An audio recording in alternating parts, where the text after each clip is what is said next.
Shalom, meus amigos, uma boa tarde a todos vocês. Agora falta menos de uma hora para o início do Shabat na Terra Santa de Israel. Ao longo da semana eu tive a oportunidade de gravar 2 shiurim tratando dos aspectos principais da Parashat Shemot. Quero convidar vocês a assistir os vídeos. No dia de hoje, eu decidi tratar de um tema muito especial no judaísmo, que é o casamento. E você vai perguntar, mas Átila, a Parashat Shemot fala de casamento? Fala do casamento de Moshe Rabbeinu com Tzipora.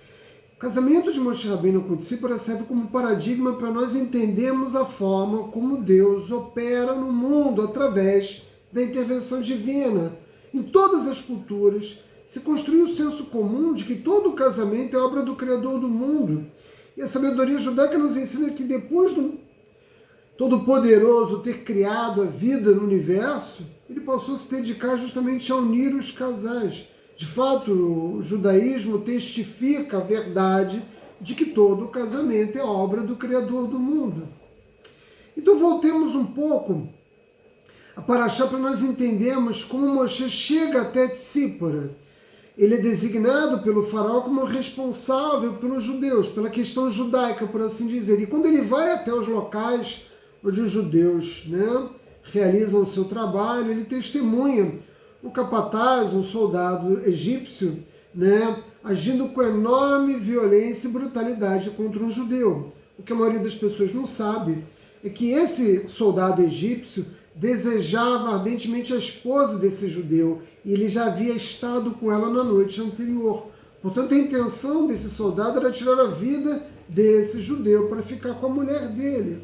E a nossa lei, a lei judaica, é muito clara nesse sentido, condenando à morte aquele que comete o ato de adultério. E Moshe Rabbeinu, ao tirar a vida desse homem, nada mais fez do que cumprir aquela que são as leis divinas. Ademais, Moshe, como um profeta, ele pôde ver no futuro que deste egípcio não descenderia ninguém que seria importante no curso da história, como já havia sido feito anteriormente por outros profetas.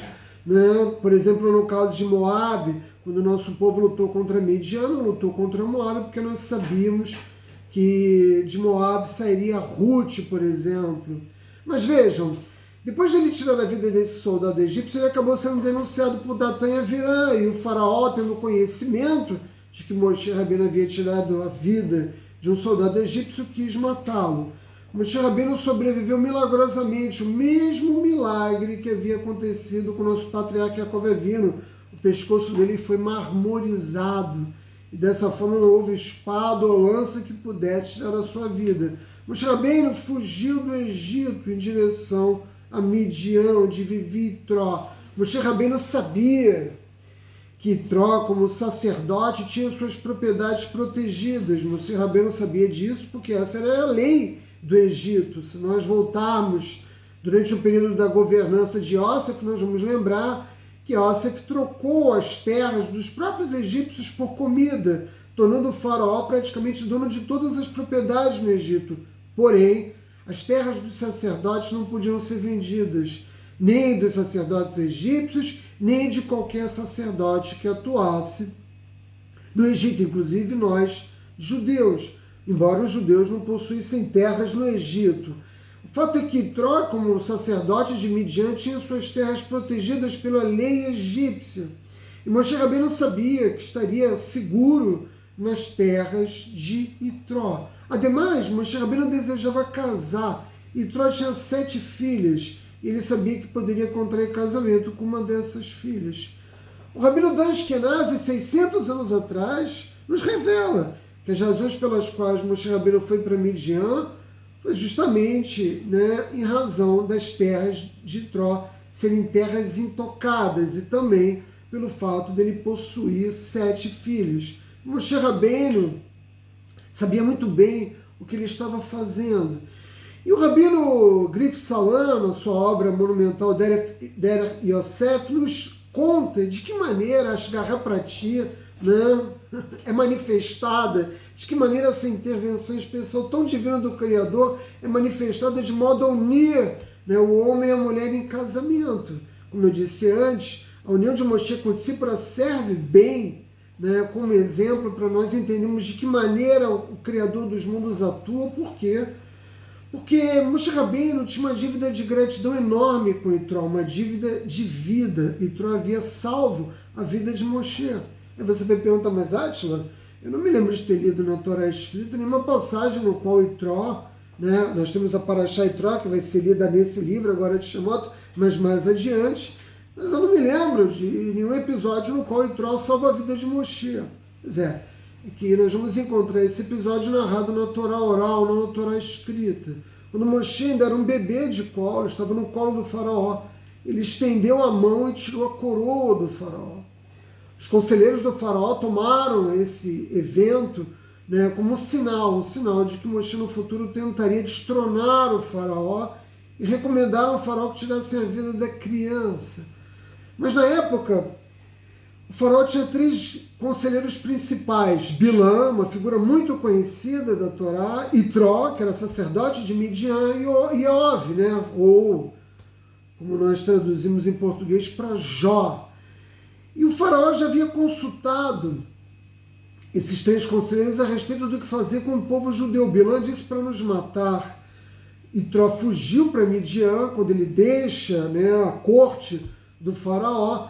E Ov não se pronuncia, ele se mantém calado, e daí vão acontecer todas aquelas coisas que o livro de Jó relata com ele, em razão dele ter se mantido neutro na questão judaica.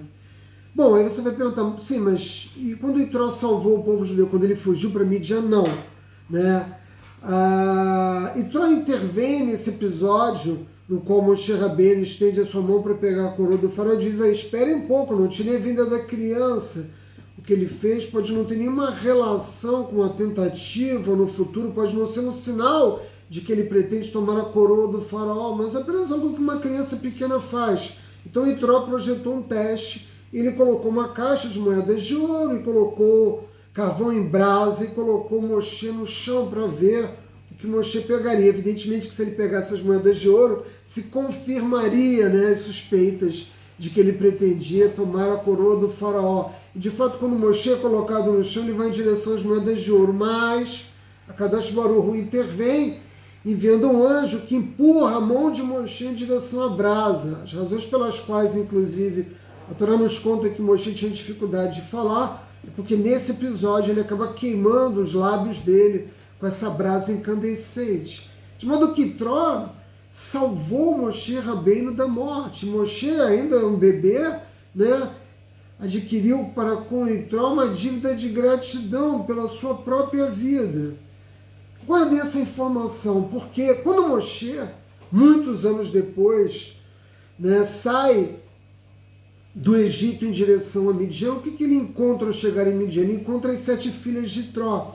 E as 7 filhas de Itró haviam sido jogadas num poço de água, porque elas levaram o seu rebanho. Itró não tinha homens como filhos, ele só tinha as filhas, e elas eram responsáveis por pastorear os rebanhos de Itró. E os pastores, né, queriam punir Itró. Por quê? Porque nessa ocasião Itró, apesar de ter sido ao longo de toda a sua vida sacerdote de Midian, ele havia se afastado. Ele que era, né, o maior conhecedor de todas as idolatrias, decidiu se afastar, né, dessa vida de idólatra. Mas como Midian ainda era uma sociedade profundamente mergulhada nessas práticas, ele trouxe para ele grande rancor e ódio da sociedade midianita. E eles desejaram matar as filhas de Itró para punir Itró por ter se afastado das idolatrias, e pegaram as filhas e jogaram no poço. Quando Moshe chega em Midian, é essa cena que ele vê, né? Ele vai, retira as 7 filhas de Itró, uma delas naturalmente Tzípora, que é a mulher com que ele vai se casar, e salva a vida delas. E ele também dá água para os rebanhos, não só de Itró, mas também para os rebanhos de todos os pastores que se encontravam ali. E Moshe revela, né, um poder que é próprio da família de Jacó Avinu. Quando ele coloca a mão no poço, a água sobe até a boca do poço, facilitando então o trabalho de dar água aos animais. Quando as filhas de Itró chegam em casa, encontram que um desconhecido egípcio, né? Porque Moshe ainda estava com as suas roupas egípcias, que o egípcio havia salvo a vida delas, e Tró diz: traga ele para a nossa casa para fazer uma refeição conosco, né?